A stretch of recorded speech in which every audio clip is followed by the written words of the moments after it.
Assalamualaikum warahmatullahi wabarakatuh. Sahabat pusaka dimanapun Anda berada,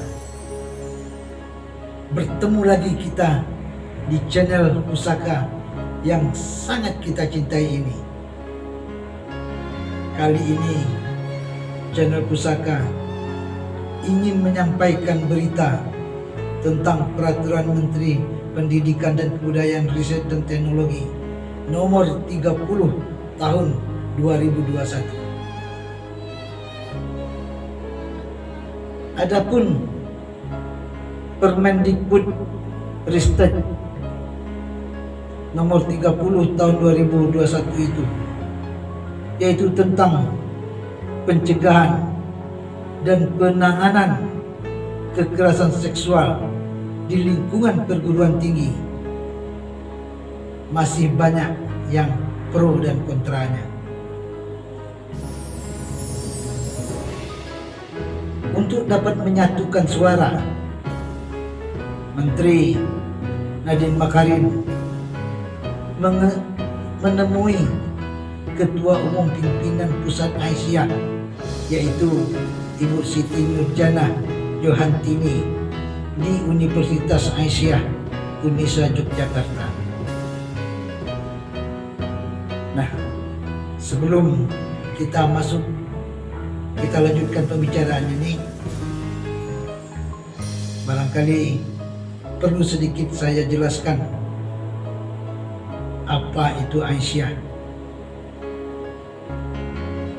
Aisyah adalah salah satu organisasi otonom wanita di bawah payung Muhammadiyah. Nah, gambar yang Anda saksikan itu adalah logo organisasi otonom Aisyah tersebut, dan di sebelah logo tersebut adalah istri dari Kiai Haji Ahmad Dahlan, yaitu Nyai Siti Walidah Ahmad Dahlan. Beliau adalah pelopor PAUD, yaitu pendidikan anak usia dini.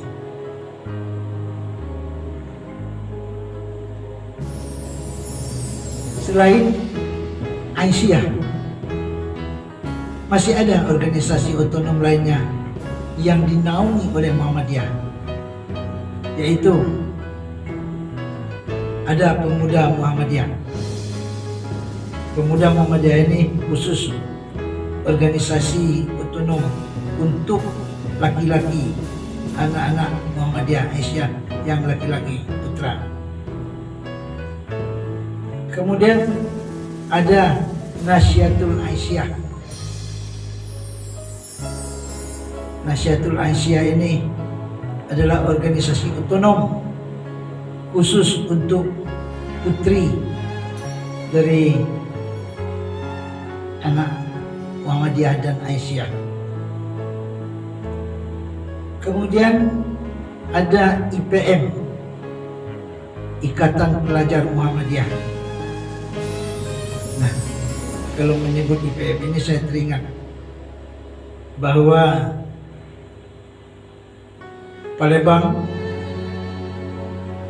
di tahun 1968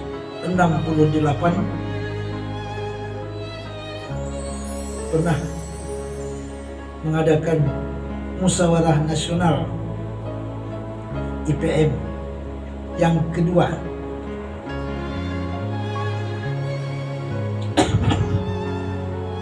Kemudian berikutnya adalah ada IMM, Ikatan Mahasiswa Muhammadiyah. Kemudian yang kelima ada Kokam, Komando Keamanan. Dan yang keenam, Tapak Suci Putra Muhammadiyah. Mereka berdiri sendiri-sendiri yang dilepaskan oleh Muhammadiyah untuk mengurus badannya masing-masing.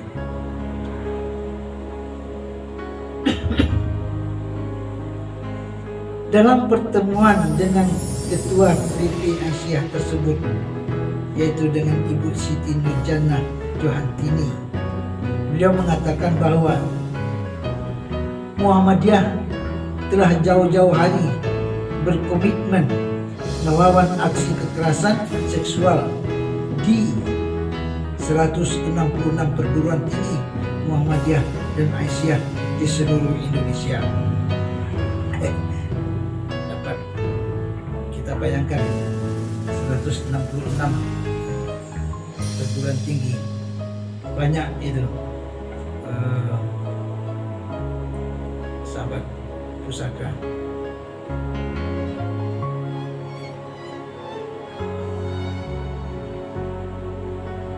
Akan tetapi soal Permendikbud nomor 30 tahun 2021 ini, Majelis Diktilitbang PP Muhammadiyah menilai peraturan tersebut mengandung unsur legalisasi terhadap perbuatan asusila dan seks bebas berbasis persetujuan. Oleh karena itulah, tidak cukup dengan persetujuan saja, namun juga harus berbasis pada aturan-aturan agama.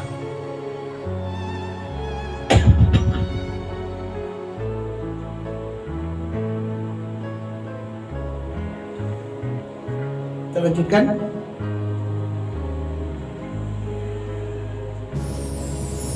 Menteri Mendikbud Ristek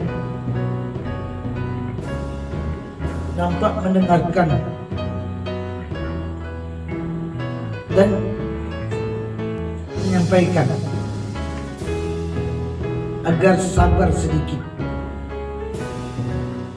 Kami sedang berkomunikasi kepada banyak pihak, jadi tidak bisa tergesa-gesa. Demikian kata Nurjana lewat keterangannya yang dikutip dari laman resmi Muhammadiyah Jumat 12 November 2021.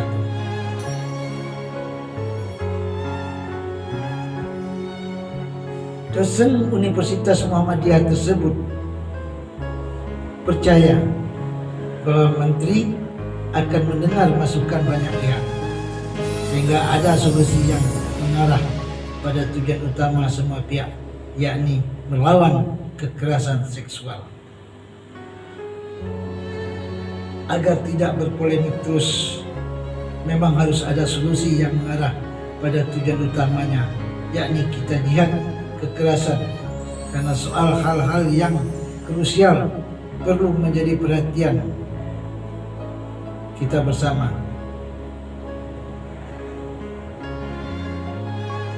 Kemudian pelaksanaan tugas PLT Direktur Jenderal Pendidikan Tinggi, Riset dan Teknologi Nizam sebelumnya menapik anggapan bahwa Permendikbudristek DPKS melegalkan perzinaan.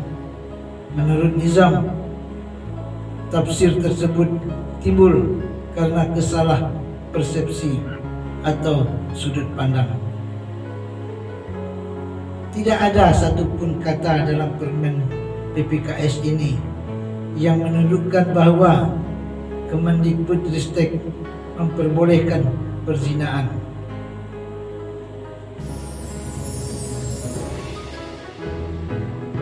Tajuk dikawal Permendikbudristek ini adalah pencegahan, bukan pelegalan, ujarnya lewat keterangan tertulis pada Selasa 9 November 2021.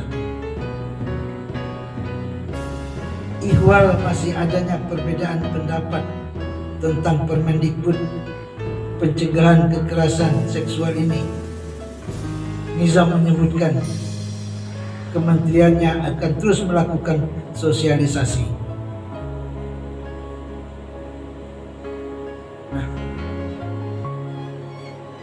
tanggapan dari Wakil Sekretaris Majelis Dikbudbang PP Muhammadiyah Adam Yerusalem dalam gatra.com. Beliau mengatakan bahwa pihaknya ingin peraturan Mendikbudristek nomor 30 tahun 2021 tentang pencegahan dan penanganan kekerasan seksual atau PPKS itu di lingkungan perguruan tinggi dicabut dan direvisi.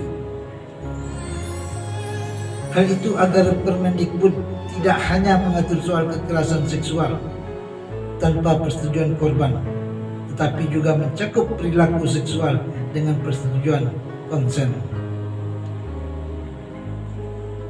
Dicabut kemudian untuk bisa direvisi. Kalau memang kementerian melihat ini ada urgensi yang memang harus diatur, dicabut mengapa? Supaya konstruksi berpikirnya tidak hanya sekedar menghapus kata-kata dengan persetujuan. Jadi barangkali kita bisa membuat konstruksi hukum yang baru sebagai terobosan hukum. Kalau itu dimungkinkan, kenapa tidak? Kata Adam dalam diskusi yang diselenggarakan MNC Trijaya Sabtu 13 November yang baru lalu. Kemudian anggota Komisi 10 DPR RI fraksi Partai Keadilan Sejahtera Fahmi Alaidrus pun berharap Permendikbud mestinya membenahi segala macam perilaku seksual, baik kekerasan maupun yang melanggar susila. Tidak sekedar mencoret atau meralat. Menurut saya yang paling arif bijaksana adalah cabut saja dulu permen tersebut, lalu libatkan stakeholder dan ahli hukum, duduk kita bersama, itu akan lebih efektif. Kalau ini dibiarkan begitu saja Permendikbud ini, maka akan muncul tafsiran seolah-olah memasabodohkan seksual konsen. Kita jadi berpikir, apa maksud tujuannya permen ini? Jangan cuma kacamata kuda kekerasan seksual saja, jelas Fahmi. Ketua Komnas HAM Ahmad Taufan Damanik menambahkan agar tidak terus berpolemik terkait Permendikbud ini, dirinya mengharapkan dibukanya dialog yang lebih luas.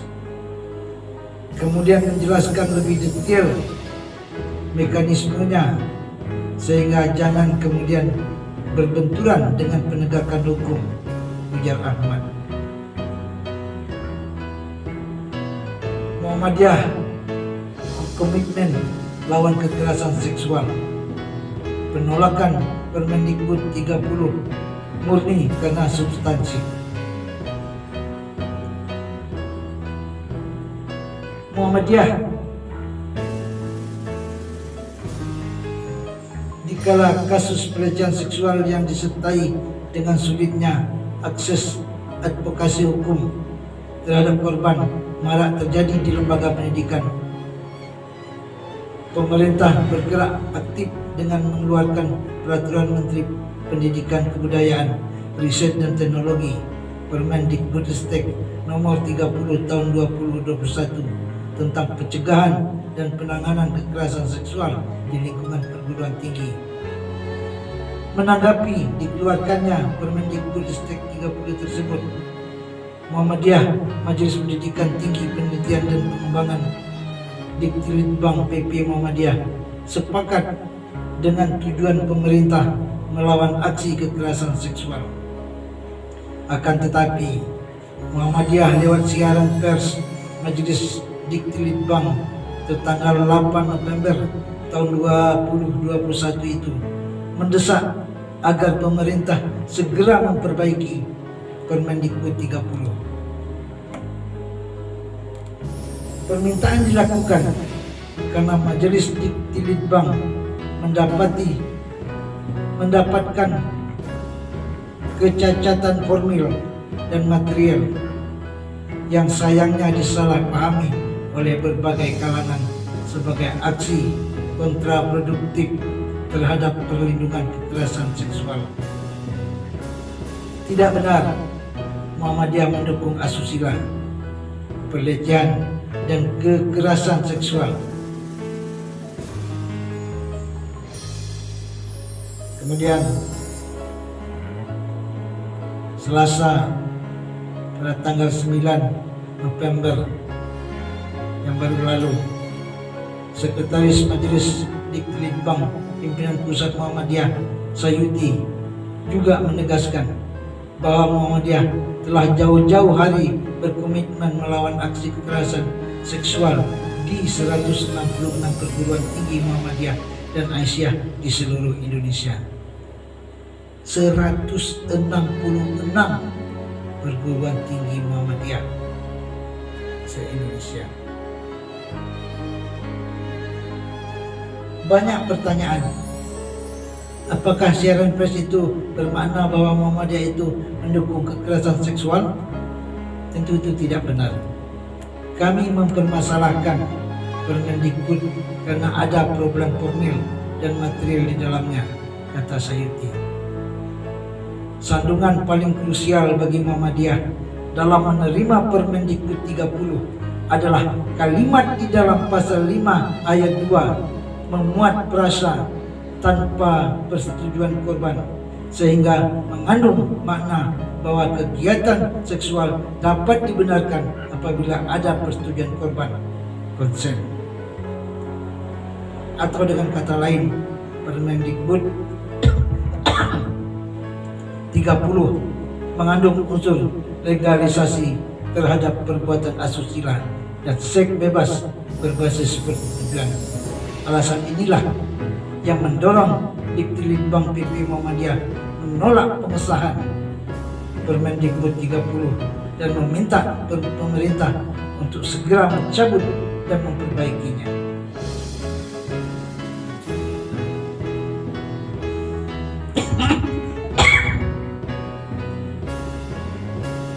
Konteks relasi seksual yang tidak islami atau di luar pernikahan, apapun juga bentuknya, itu tidak kemudian begitu ada persetujuan korban menjadi benar. Tetap gak benar. Itu faktor material terpenting kenapa kami dengan diskusi yang intensif menolak permen ini. Ibu Sayuti, kalimat frasa tanpa persetujuan korban itu menurut kami mendegradasi permen itu sendiri, bahwa menjadi bisa dibenarkan apabila ada persetujuan korban. Ini yang menjadi penting untuk kami catat tegasnya. Permendikbud 30 kontraproduktif dengan iklim perguruan tinggi Muhammadiyah. Meski Muhammadiyah adalah organisasi masyarakat keagamaan, Muhammadiyah telah 1 abad lebih meringankan kewajiban negara dengan mencerdaskan anak bangsa. Dari 166 perguruan tinggi yang dimiliki, tak sedikit kampus Muhammadiyah unggul di skala internasional. Di seluruh perguruan tinggi Muhammadiyah itu, Muhammadiyah memiliki komitmen menghindarkan mahasiswa dari seks bebas dan berbagai turunannya yang dimasukkan dalam kerangka kurikulum al-Islam dan kemuhammadiyahan.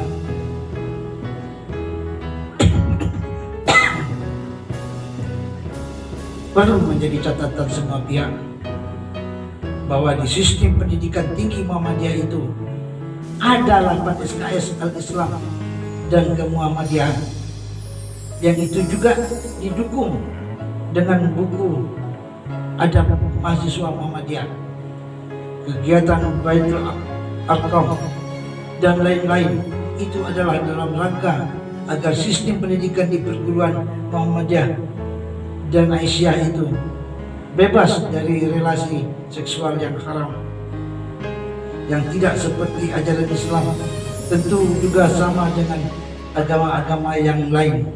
Tidak ada yang menyetujui relasi seksual di luar framework rumah tangga itu pernikahan, kata Sayuti. Tapi komitmen Muhammadiyah sebagaimana di butir 1 siaran pers itu, bahwa Islam sudah sangat lengkap mengatur relasi yang bermartabat, relasi yang adil, relasi yang halal antara lawan jenis. Itu jelas, sangat jelas. Apalagi Al-Isra ayat 32, la taqrabu zina. Sehingga kami meminta bahwa permen ini diperbaiki, bukan berarti kami menolak semua ikhtiar untuk mengatasi kekerasan seksual, dan kami sudah melakukannya, tegas Sayuti. Ada atau tidak adanya Permendikbud, Muhammadiyah tetap konsen lawan pelecehan seksual. Alasan lain Muhammadiyah menolak Permendikbud 30 menurut Sayuti karena cacat formil. Kecacatan itu antara lain tidak memenuhi azas keterbukaan dalam proses pembentukannya sebagaimana diatur oleh pasal 5 huruf G Undang-Undang Nomor 12 Tahun 2011 tentang pembentukan peraturan perundang-undangan. Kedua, Permendikbud 30 tidak tertib materi muatan. Terlebih lagi, Permendikbud 30 mengatur norma yang bersifat terlalu rigid dan mengurangi otonomi kelembagaan perguruan tinggi.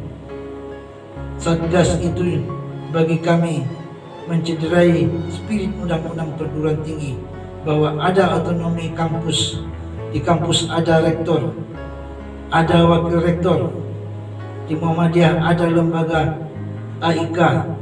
Di Muhammadiyah perilaku asusila itu pasti jadi catatan yang buruk bagi dosen, bagi pendidik maupun bagi mahasiswa.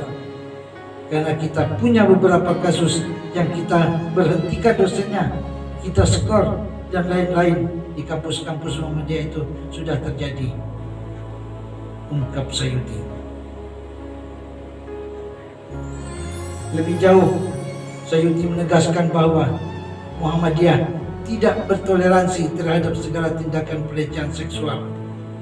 Penolakan Muhammadiyah terhadap Permendikbud 30 menurutnya tidak akan mengubah sikap Muhammadiyah terhadap aksi asusila di lingkungan pendidikan tinggi.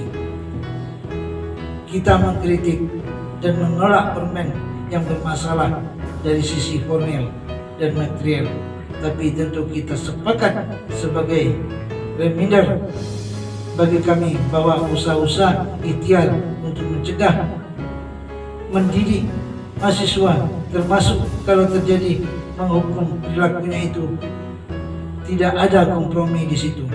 Kami harus terus menegakkan dari nilai-nilai yang sangat penting itu, ujarnya.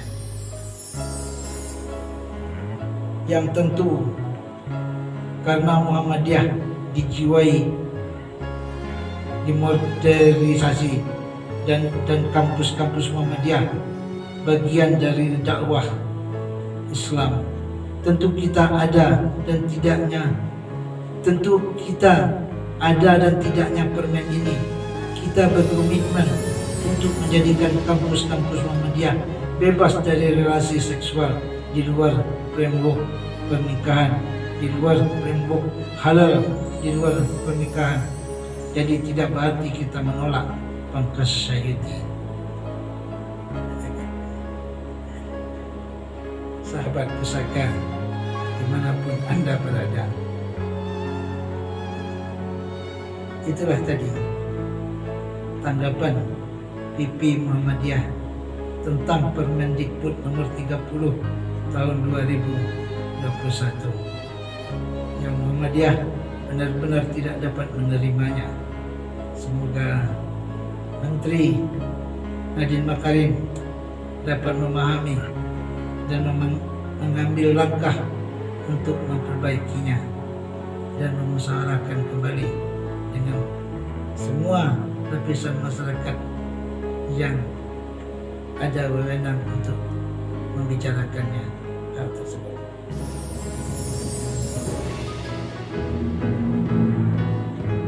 Itulah tadi